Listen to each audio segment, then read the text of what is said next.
Aquí es tarde, allá de noche, ¿ya? Buenas noches a todos ustedes, amados hermanos, que nos estamos congregados a través del Zoom. Pues es para mí un gozo, un honor compartir con ustedes la palabra del Señor. Gracias a hermano Patricio que me invitó, y para mí es un placer siempre compartir con ustedes la palabra de Dios desde aquí, República Dominicana. Ah, Como ustedes saben, mi nombre es Reinaldo Mota y estoy trabajando en el país, especialmente en la parte del sur, donde estoy radicado en la ciudad de Baní. De manera que para mí es un gozo compartir con ustedes la palabra. Vamos también a ir al libro de San Mateo capítulo 11, San Mateo capítulo 11, verso 21, verso 28, San Mateo capítulo 11, verso 28 y al 30. San Mateo capítulo 11, verso 28 al 30. Vamos a leer una declaración que hizo el Señor Jesucristo aquí en San Mateo 11, 28. Él dijo: venid a mí, todos los que estáis trabajados y cargados, y yo os haré descansar. Llevad mi yugo sobre vosotros, y aprended de mí, que soy manso y humilde de corazón, y hallaréis descanso para vuestras almas. Porque mi yugo es fácil y ligera mi carga. Venid a mí. Antes de entrar a esta declaración de una manera breve, porque es breve lo que voy a decir con respecto a esta declaración, quiero entrar a esta sección donde Jesús se autodesigna ser el descanso del ser humano. ¿Por qué Jesús se autodesigna ser el descanso del ser humano, tanto del hombre como de la mujer? Porque precisamente Mateo, el escritor de este libro, trata de compartir con sus oyentes, con las personas que a él escribe, la iglesia de Antioquía especialmente, él trata de demostrar quién es Jesús. Él hace un relato de la vida de Cristo y él entonces comienza a describir desde su punto de vista que Jesús es el Mesías, el Salvador. Recordemos que la iglesia de Antioquía, que en él dirige esta carta, estaba compuesta de gentiles y judíos, ¿verdad? Mayormente eran gentiles. Pues Mateo trata entonces de dar una historia acerca de la vida de Cristo. Y él incluye en su libro acerca del cumplimiento de la profecía de su venida, de la venida del Mesías. Él escribe desde el punto de vista del Evangelio del Mesías. Y su primera parte, él trata acerca de la profecía del Mesías. Él trae todas las profecías del Antiguo Testamento con relación a Cristo y le da cumplimiento allí. Nosotros podemos ver en esta sección del capítulo 1 al 4 todas las profecías que tienen que ver con Cristo, con su nacimiento. También podemos ver que en el libro de Mateo, en su segunda sección, él habla acerca de los principios del Mesías. ¿Por qué trata esto? Porque Cristo allí comienza a hablar acerca de estos principios que van a regir su reino. Y él entonces comienza a dar estos principios. Allí está la famosa, el famoso Sermón del Monte que conocemos, ¿verdad? Que termina en el capítulo 8. Así que Cristo expone todos los principios que van a regir su reino. Y es muy interesante estos principios porque desde ya ellos están vigentes en nuestras vidas a través de las enseñanzas de nuestro Cristo, nuestro Señor. al aceptarlo. Pero también nosotros vemos en la tercera sección acerca de la revelación del Mesías. Y allí Cristo habla acerca de quién es Él. Y allí vemos los milagros que Él presenta. Una de las cosas principales de esta sección acerca de la revelación del Mesías es que Cristo se revela quién es Él a través de los milagros. En esta sección de la revelación del poder del Mesías, podemos ver cómo a través de los milagros Cristo revela su persona, su divinidad. Y qué bueno que Cristo hizo todo esto, porque también todo eso estaba escrito. Con relación a Cristo, Mateo siempre hace constantemente alusión a las profecías del Antiguo Testamento y trae a luz todas ellas para demostrar que Cristo es el Mesías. Y aunque Cristo hizo muchos milagros en aquel entonces, sin embargo, las personas de aquel entonces no reconocieron sus milagros, no le reconocieron como el Mesías. Recuerden que Israel estaba esperando al Mesías, al Cristo, al Salvador, pero no lo reconocieron como tal, más bien le rechazaron. Así que nosotros podemos ver cómo Mateo pone a la luz del día todos los milagros que Cristo hizo. Y así, aún así, Israel no le reconoció. Las personas no le reconocieron como el Mesías que ellos estaban esperando.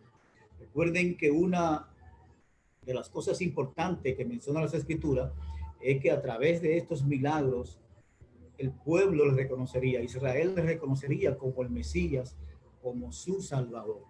Pero ellos le rechazaron, especialmente los dirigentes religiosos, les rechazaron como tal. Entonces, no pudieron ver que realmente su Mesías había llegado. Estaban esperando el Mesías de otra manera, de otra forma, ¿verdad?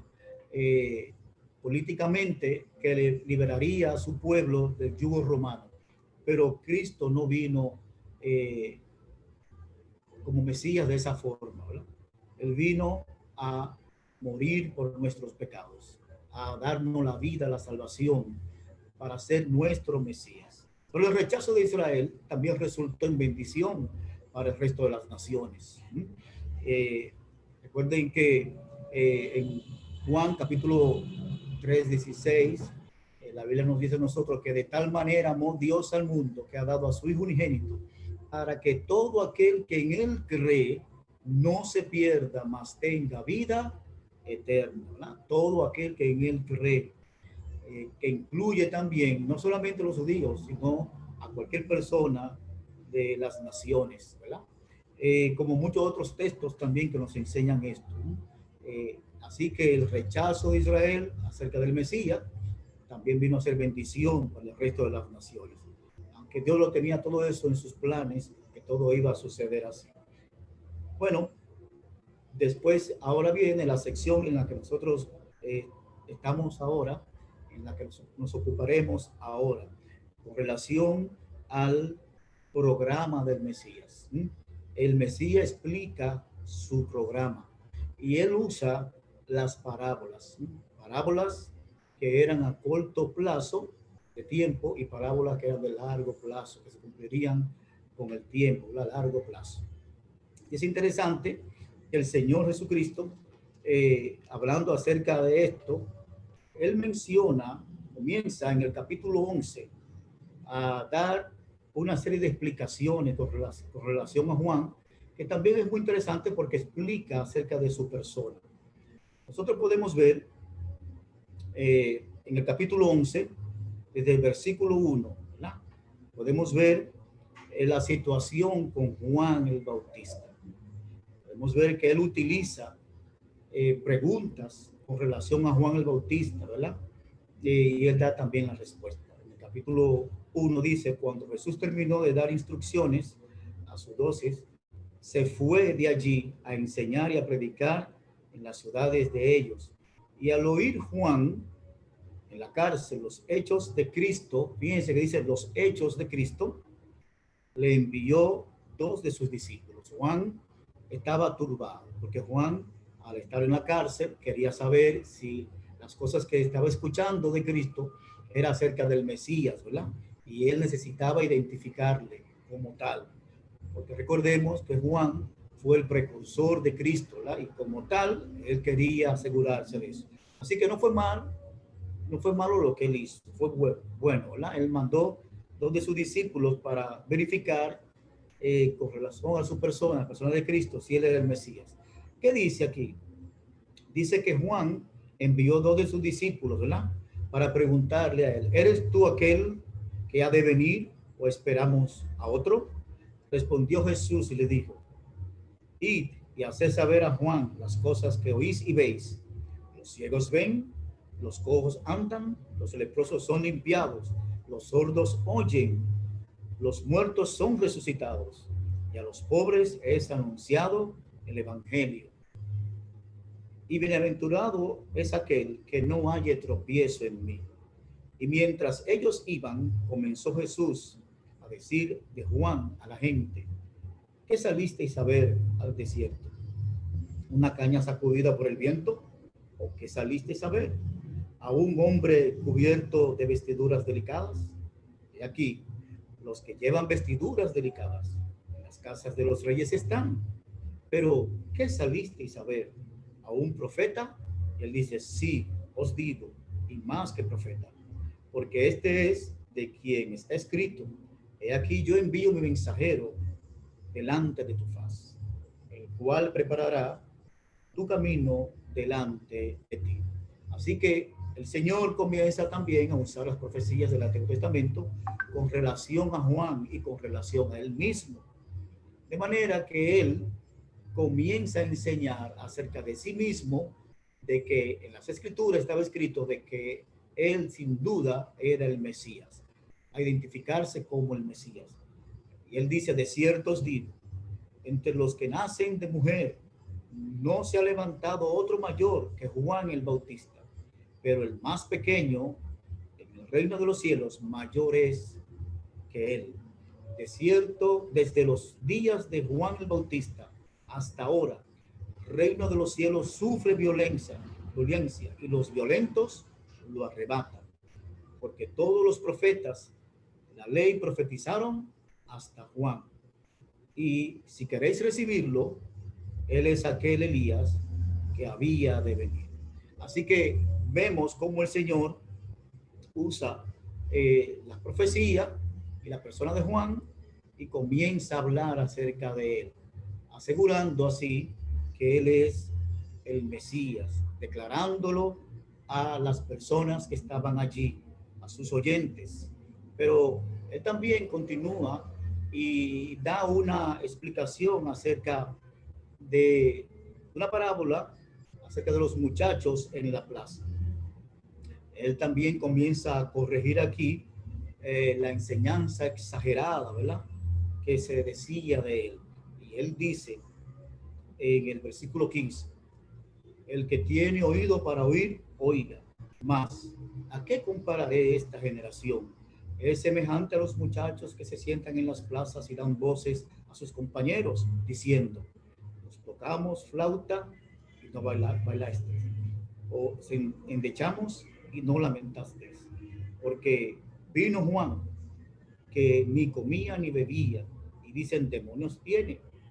Vino el Hijo del Hombre, que come y bebe, y dicen, he aquí un hombre comilón y bebedor de vino, amigo de publicanos y de pecadores, pero la sabiduría es justificada por sus hijos. De manera que Jesús comienza a corregir esa exageración de lo que de él se decía. De manera que de Juan se decían ciertas cosas y no estaban ellos conformes, pero también lo mismo decían del Señor Jesucristo, ¿verdad? Y como quiera no estaban conformes. Así que nosotros vemos de una manera u otra cómo Jesús, el Señor, hace que sus oyentes puedan ver que Él es el Mesías, el Salvador del mundo, usando la vida de Juan. Después vemos que el Señor comienza a reprender a las ciudades donde Él predicó el Evangelio porque fueron incrédulas a su mensaje. Y aquí vemos en los versículos 20 al 24, cómo el Señor comienza a reconvenir las ciudades donde Él predicó, donde Él enseñó y donde hizo muchos milagros. Él dice en el versículo 20, entonces comenzó a reconvenir a las ciudades en las cuales había hecho muchos milagros, porque no se habían arrepentido, diciendo, ay de ti, Corazín, ay de ti, Betsaida, porque si en Tiro y en Sidón se hubieran hecho los milagros que han sido hechos en vosotras, tiempo ha que se hubieran arrepentido en silicio y ceniza. Por tanto os digo, en el día del juicio será más tolerable el castigo para Tiro y para Sidón que para vosotras. Y tú, Capernaum, que eres levantada hasta el cielo, hasta el Hades serás abatida.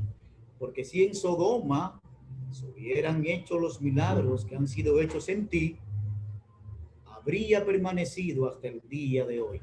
Por tanto, os digo que en el día del juicio será más tolerable el castigo para la tierra de Sodoma que para ti. Aquí vemos entonces cómo el Señor comienza a reconvenir a estas ciudades, porque Él había hecho muchos milagros, habían escuchado el Evangelio a través de Él y no se habían arrepentido. Y qué curioso, porque Jesús se había mudado a Capernaum. Él allí mudó de residencia y allí vivió en Capernaum mucho tiempo. Y allí él enseñaba mucho y también hacía muchos milagros. Recordemos que el libro de Mateo especialmente se encarga de demostrar que Jesucristo es el Mesías. La palabra hebrea, equivalente en griego, Cristo, y para nosotros en castellano, el Salvador del mundo, ¿verdad?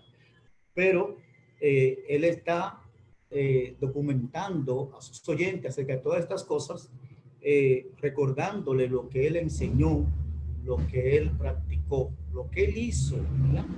Y como aquí estamos viendo, él comenzó a reconvenir a estas ciudades porque a pesar de su predicación y a pesar de sus muchos milagros como el Mesías, no se arrepintieron, no se arrepintieron. Así que él comenzó a reprenderles, a llamarle la atención, ¿verdad? A amonestarles acerca de su actitud para con él. Pero hay algo que me llama mucho la atención, que también debería a ustedes llamarle la atención. ¿Qué cosa?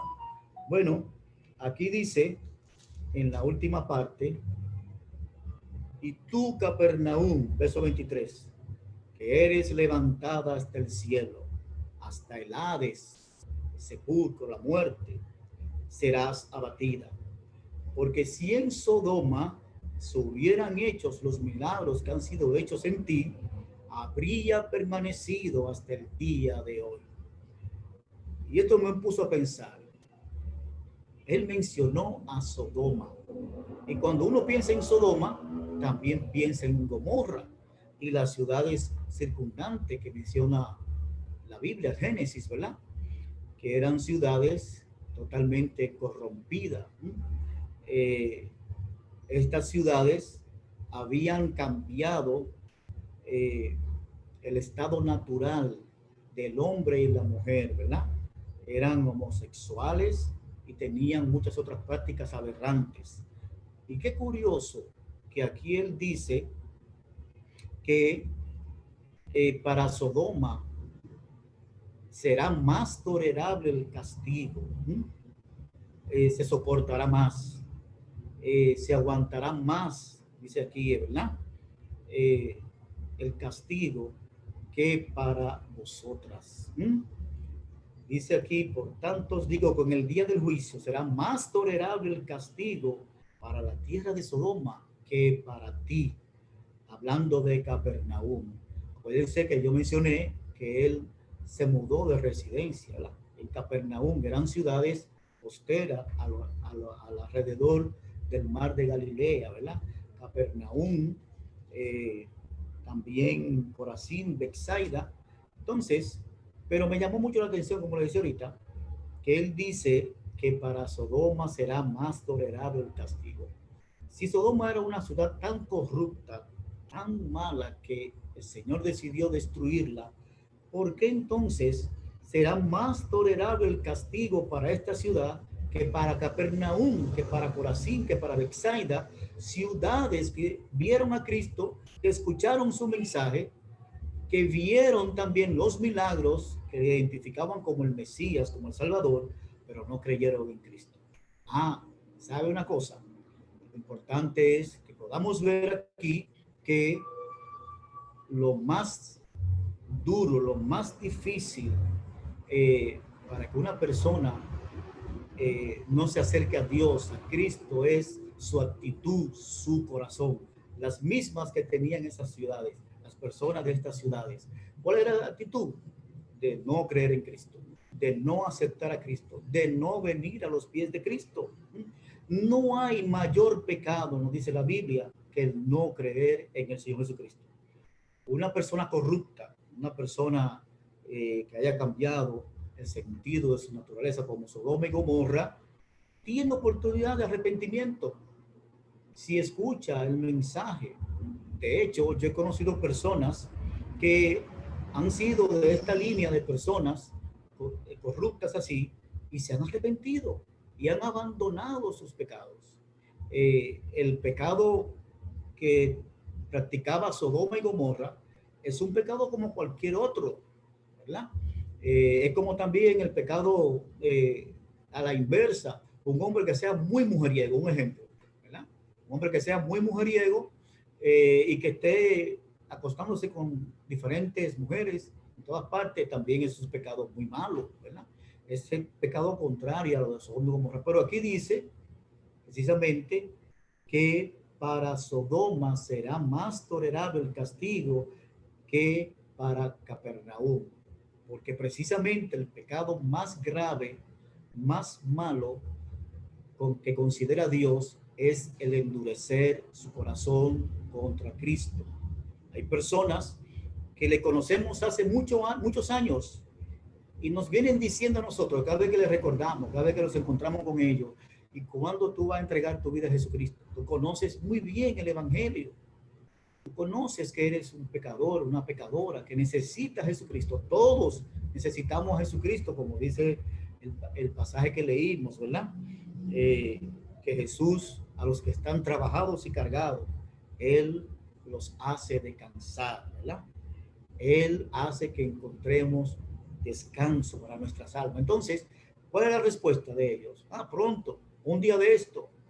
Y pasan los años de esa manera y nunca entregan su vida al Señor Jesucristo. Y es lamentable que este tipo de personas se pierden.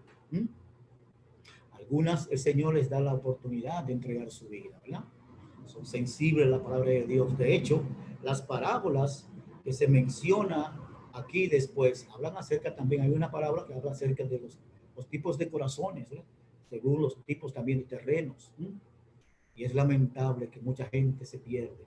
Que tú, amiga, si me estás escuchando en esta noche, te puedas perder por cerrar, endurecer tu corazón contra Dios. Ese es el llamado que hace Dios, que hace Cristo, con relación a nuestra postura, a nuestra posición delante de Dios. E incluso Él dice en 2 de Corintios que no endurezcamos nuestros corazones al escuchar su palabra. Endurecer significa estar duro, estar de una manera sólida. De hecho, Dios dice que Él cambiaría los corazones duro de piedra a un corazón sensible, ¿verdad? Eso lo hace Dios en nuestras vidas, pero tenemos que tener la actitud de escuchar, la actitud de querer buscar de Dios, de Cristo, de que Él sea que nos transforme, que nos cambie. De otra manera no puede ser. Y es lamentable que eso suceda. Así que entonces nosotros vemos que Cristo se lamenta por esta actitud de los hombres y mujeres de estas ciudades. Ay de ti, Corazín, ay de ti, Bethsaida, porque si en Tiro y en Sidón, ciudades que eran paganas, ¿verdad? Se hubieran hecho los milagros que han sido hechos en ti, tiempo ha que se hubieran arrepentido, oiga bien, en silicio y ceniza. Eso me recuerda a mí el hecho de Jonás, ¿verdad? Que Jonás no quería ir a Nínive, fue comisionado a Nínive a predicar a Nínive, y Jonás no quería ir a Nínive a predicar a Nínive. Jonás no quería que Dios perdonara a Nínive. Jonás quería que Dios castigara a Nínive, porque era una nación pagana, ¿sí? Y tenía muchas aberraciones, ¿sí? Muchas prácticas contrarias a Dios, al pueblo de Israel. Pero Dios quería dar la oportunidad de arrepentimiento para Nínive. Y Jonás se embarcó contrario a Nínive. Pero Dios es tan bueno, tan grande, tan misericordioso, tan piadoso, que él preparó un gran pez, dice la Biblia, y cuando lo tiraron al mar, ese gran pez se lo tragó. Ese gran pez tuvo a Jonás en el vientre, en su vientre, 3 días y 3 noches. Y Jonás fue a parar allá a la playa, él lo vomitó allá en la playa, diciéndole Dios a Jonás, tú no haces lo que tú quieras, tú haces lo que yo quiera. Jonás se dio cuenta que estaba en la playa de Nínive, y entonces no tuvo más remedio que entrar a la ciudad y predicar allí. Cuando él predicó, ¿cuál fue el resultado? Todos se arrepintieron. El rey, cuando escuchó las amonestaciones, las advertencias, ¿verdad? De juicio, de castigo, si no se arrepienten, pues entonces el rey mismo se vistió de silicio y de ceniza y también mandó a toda la ciudad a hacer lo mismo. Y toda la ciudad hizo lo mismo. Y en ese momento no fue destruida. Eso también es lo que hace el Señor con las personas hoy en día. Él le da la oportunidad, te da la oportunidad, amigo, amiga, de entregar tu vida a Jesucristo, que tú puedas ver a través de su palabra que Él es tu Salvador, que Él es mi Salvador y que tú necesitas de Él. La Biblia nos dice a nosotros que nosotros tenemos el pecado dentro de nosotros. Nacemos con el pecado. Acuérdate que nuestros primeros padres pecaron. Ellos dejaron de introducir el pecado al ser humano por medio de ellos, al de desobedecer a Dios. La Biblia dice en Romanos capítulo 5:12, por tanto, como el pecado entró al mundo por un hombre, Adán, y por el pecado entró la muerte, así la muerte pasó a todos los hombres, por cuanto todos pecaron. Así que todos nosotros somos pecadores, no dice la Biblia. David también afirma esto diciendo, he aquí en maldad he sido formado y en pecado me concibió mi madre. En el Salmo 51:5. David también lo confirma eso. Hemos sido engendrados, hemos sido traído al mundo en pecado. Tenemos nuestros pecados en nuestros miembros, en nuestros cuerpos.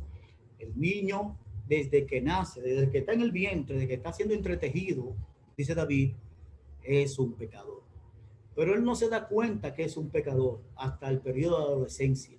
El periodo de adolescencia es un periodo del despertar, ¿verdad?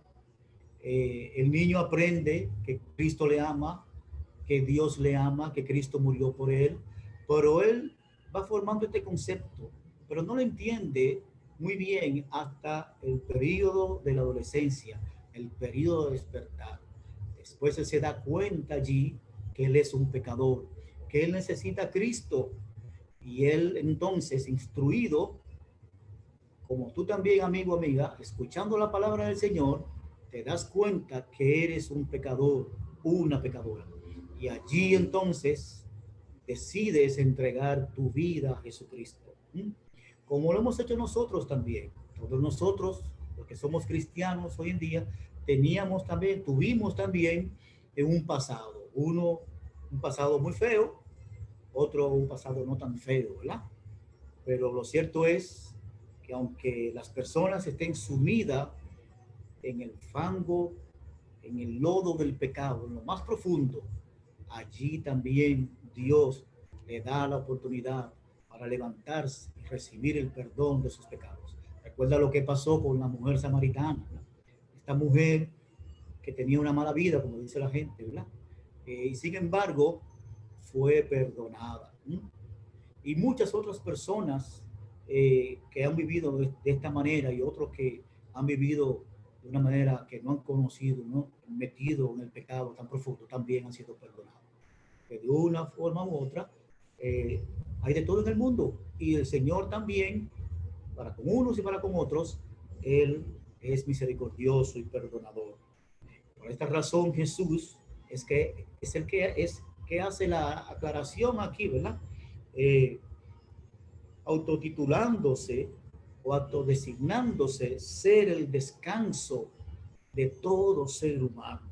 Por eso él dice, venid a mí, todos los que estáis trabajados y cargados. Estos trabajados y cargados son los pecadores, somos nosotros los pecadores, lo que no se habían arrepentido. Nosotros éramos así también y hemos tenido la oportunidad de arrepentirnos, de buscar de Dios, de Cristo, reconociendo, como estaba diciendo anteriormente, que somos pecadores. Romanos capítulo 3, versículo 10 nos dice, como está escrito, dice que todos nosotros somos pecadores, que no hay quien haga lo bueno, que no hay ni siquiera uno. Y después describe al ser humano desde los pies o desde la cabeza hasta los pies, todos sus hechos, todos su andar.